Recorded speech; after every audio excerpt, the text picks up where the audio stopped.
military men in my family. So, as there are many generations in my family, and I've been able to trace some of them back pretty far in the US history, it is only logical that at least some of my family members would have served in different wars. There's a significant number of them, depending on how well it goes. I might make some more videos on the other veterans in my family tree. But this particular story starts back in 1751 with the birth of Andrew Turner. He was born in Harford County, Maryland on the 10th of March, 1751. I don't know where he was born specifically than that, and I don't know who his parents are at the moment. I started researching a bit more and did some digging, and I think I might have found his parents, Thomas Turner and Martha, but I'm not 100% sure about that. But in 1775, shortly after his 24th birthday, the United States, then the 13 colonies, declared independence from Britain, and the Revolutionary War started. Shortly after that, Andrew Turner enlisted. I do know that from the American Almanac and Repository of Useful Knowledge from 1840, spoiler, the year he dies, that, quote, Colonel Andrew Turner, a patriot of the Revolution, who belonged to the staff of that part of the Revolutionary Army that served under the command of General Lafayette. And when I read that, I was like, hold on. General Lafayette. The Lafayette, the one who came from France to the United States and met George Washington and served under him, that Lafayette? Yes, that one. There's no other General Lafayette. I checked. I wanted to make sure. I don't know whether Lieutenant Colonel Andrew Turner started as a lieutenant colonel, or how he started, or whether he was with Lafayette the entire time, but I do know he served under Lafayette.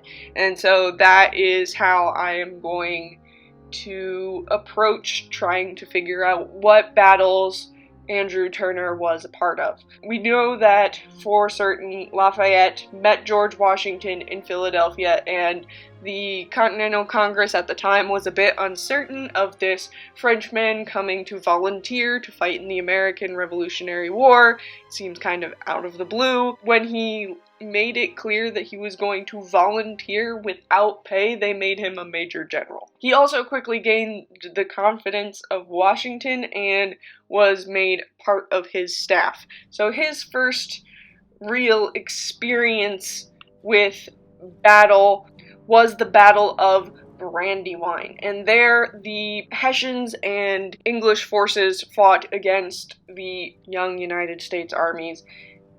You can see in this painting, the American army was not very organized at this point at all.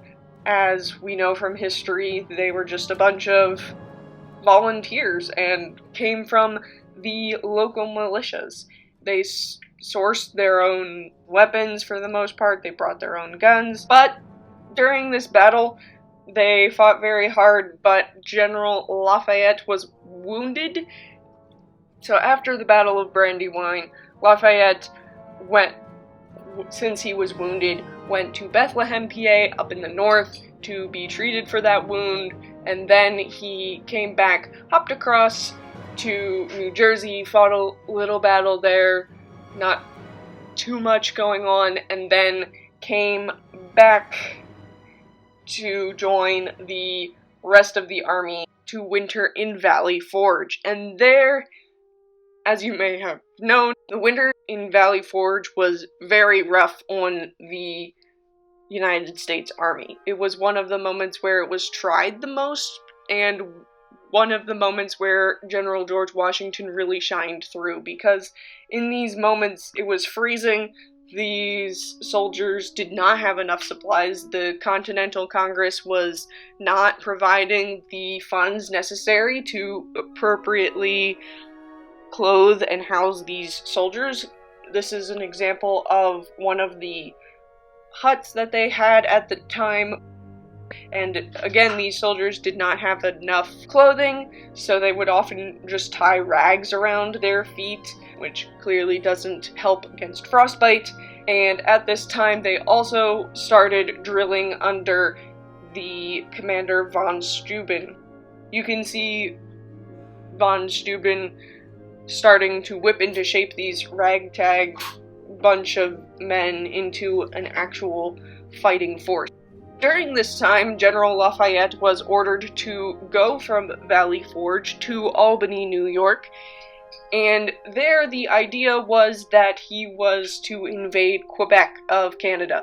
This is also relevant later. The United States has always held it that Canada could join the United States. There's a clause in the original US Constitution that Canada at any time can just join the United States.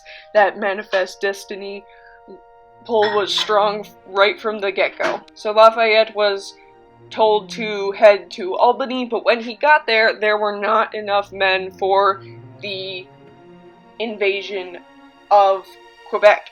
On top of that, the United States Army had tried previously to invade Canada, and that had gone absolutely terribly. And also, as Napoleon and later Hitler learned, you don't want to go invading very far northern places in the middle of winter. It does not work. And Lafayette was apparently smarter than those guys and turned right around, came back to Valley Forge, and said that was a very stupid idea. Why was I ordered to go and try to invade Quebec with not enough soldiers in the dead of winter? Bad idea. And, in hindsight, they were like, yeah, that was a bad idea. Good job not doing that. So after he was in Valley Forge, here, and you can see in the smaller picture here, was the Battle of Baron Hill. The Battle of Baron Hill was actually more minor engagement during the American Revolution, but it was more like a warming up battle for both the Americans and the British after the long winter. Through the leadership of Marquis de Lafayette, the Americans were able to prevail. Not a complete victory, but not a crushing defeat either. After that battle, he went to the Battle of Monmouth in New Jersey, and this battle was a very large conflict, especially compared to Baron Hill. There, it was almost a complete rout. Instead, Washington had originally offered the command to General Lee, but Lee was saying, oh, this isn't really important enough for me to do anything. So Washington instead gave the command over to Lafayette, who wasn't quite able to establish control over all of his troops. It was a bit of a shaky start, so Lafayette was ordered to kind of withdraw, and this time Lee figured out that this was a somewhat important battle, so he was like, oh, now you can give me control. So Washington's like, alright, fine. Now you can go in and try and take control of this battle a little bit better than Lafayette had. However, it was a complete disaster. Those troops started fleeing, and it looked like it was going to be a complete defeat. However, Lafayette came in and sent a message to Washington letting him know that the troops were disbanding and retreating, and Washington came in on his horse and rallied the troops. Here's an awesome painting of what that potentially looked like in the mind of Emmanuel Lutz. You just see Washington completely confident, sword drawn, coming in to rally the American troops to victory. However, probably not accurate. Battles are a little more messy than that in reality. However, it's kind of amazing given Lee's original absolute failure and even Lafayette's shaky beginning that it wasn't a utter obliteration of the American forces. After those battles of Baron Hill and Monmouth, Lafayette headed to Philadelphia, where he wintered there, and at that time request permission to go back to France. So again, I technically don't know whether my ancestor Andrew Turner was in any of these previous battles. I don't know if he was in any of them. All I know is that he served under Lafayette. However, Lafayette did come back a second time, so my ancestor could have also potentially, or just potentially, participated in these later battles on Lafayette's second arrival in the United States. He arrived in Philadelphia and then moved north, and having moved north, he was ordered to New Jersey, kind of patrolled northern New Jersey and the very eastern parts of Pennsylvania and southern tips of New York. That general area didn't really see anything of significance during that time. However, then he was ordered to join Van Steuben and the rest of the forces in Virginia, in the Battle of specifically Yorktown. I do know for certain that my ancestor participated in these particular battles because he was later quoted in one of the sources that I found, and I'll put all the sources in the description box, as having taken part in the Battle of Yorktown. And that is notable because during this time, as Lafayette was trying to avoid Cornwallis's attempts to capture him and ambush him, getting chased all over Virginia, the Battle of Yorktown is very notable in the Revolutionary War because while it isn't the complete end of the Revolutionary War, it is a very, very, very decisive victory and sort of a symbolic end to the Revolutionary War. Here, the Americans worked together with the French army to completely defeat the British. General Lord Cornwallis completely surrendered. I remember there was this show when I was younger called Liberty's Kids, and the moment of all the British soldiers coming through and dropping their weapons in this growing pile of guns by the United States soldiers after they won the battle was just this incredibly powerful moment, because these soldiers who were better equipped, better trained, better prepared from a extremely powerful empire were defeated by these ragtag group of people who had come together to fight for their freedom. And the United States has this backing of this other big nation. You could say that France was just wanting to get at the British and get under their skin because they were having this long feud between the two of them at the time. However, turned out to be a pretty big dig at the British to participate in the creation of the now global superpower. So that was definitely the end of Andrew Turner's involvement in the Revolutionary War, and I know this because he married his wife, Anne MacDonald, during this time. The reason I don't say for sure when it was is because that source that I mentioned before mentioned that he took part in the Battle of Yorktown. However, the other source that I have, Lieutenant Colonel Andrew Turner's marriage to Anne MacDonald, says that their marriage happened on the 27th of March, 1780. However, the Battle of Yorktown was from the September 28th to October 19th in 1781.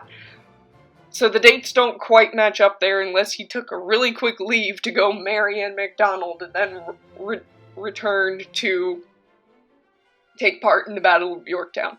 So dates are a little shaky, but all the sources that I have are fairly reliable, so maybe one of them just transcribed the date wrong somewhere in there. Or maybe he did just get leave. Regardless, Lieutenant Colonel Andrew Turner did not fight in any more battles that I am aware of after this. He had a bunch of kids during this time, so doesn't really work for him to be fighting in any of those wrapping up battles. So he had 9 children with his wife Anne MacDonald, and they were just this happy, I'd say little, but it's not really little, family in Hartford, Maryland. However, Lieutenant Colonel Andrew Turner's military career was not over yet, because he also fought in the War of 1812. However, that is going to come in part 2. When he died in 1840, as I mentioned earlier, all the records from that time, the almanac mentioned that he was an important patriot who had helped both fight to start the United States and to help establish the United States as an actual country, a sovereign nation. And so that is all I have for this particular video. I hope you were a bit inspired to go looking in your family tree for those who might have served in the Revolutionary War and in the War of 1812. And so let me know in the comments what you found in your family tree. Thanks for watching.